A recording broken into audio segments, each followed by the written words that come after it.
So I want to read to you one little piece, and I have it in front of me. I'm going to read it to you right now. It's from one of the youngest victims of the tragedy in Meron was a 13-year-old boy. And his 10-year-old brother and father spoke up just after the funeral. So these are the words that I came across in one article. The father was Avigdor. So Avigdor said to the reporters, we're here at the funeral of my son.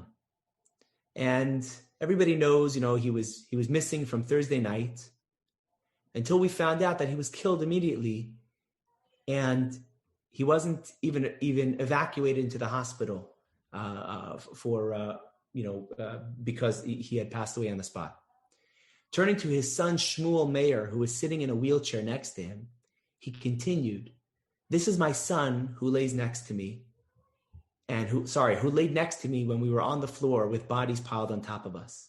This is the boy that yelled out Shema Yisrael and Vidui. And he said, Abba, I'm dying here." And then his father says, Baruch Hashem, thank God he's here. His ankle is sprained, but he's okay. And then he continues. The father says, unfortunately, Yedidia, his other son, who was 13, didn't survive. He was a tzaddik of a boy, a Yeled Kodesh, a holy child. If he wanted me to say something here, if he wanted me to say something right now, it would have been one thing, that we all have something in common. Right now, we're not looking to place blame. We're ma'aminim, we're believers. And we know that HaKadosh Baruch Hu, the Almighty, knows what he's doing. It's very painful, but we know that he's running the world. I just want to pause before I finish this. Could you imagine the father saying this? He's sitting there right after the funeral of his son, and he's saying that we're ma'aminim, we believe. I'm going to read it again. We know that God, we know what HaKadosh Baruch Hu does. We know what God does, and we know that he knows what he's doing, and it's painful, but we know he's running the world. Now I'll continue. I'm going to skip just one part. 10-year-old Shmuel Meir told the reporters, I remember that I was on the steps right there, and I fell, and I knew that it could be that I won't be here anymore. And so I yelled out Shema Yisrael from my heart. And afterwards, when I realized that Hashem saved me, the first thing I did was call the rescue services to get my father. I told the police to search my brother. And the Channel 2 news reporter asked him, what did you feel during those moments? And Shmuel Meir, the brother, says, I felt bitachon, trust, and emunah, faith.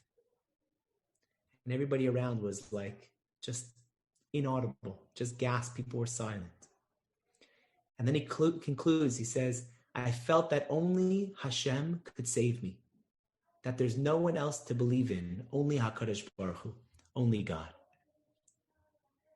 These are holy people. And these aren't things that any of us could say, only the families themselves, the brothers, the fathers. And I wonder, where do they get the emunah bitachon? Where do they get the faith and trust? Where do they get the strength? It's absolutely incredible.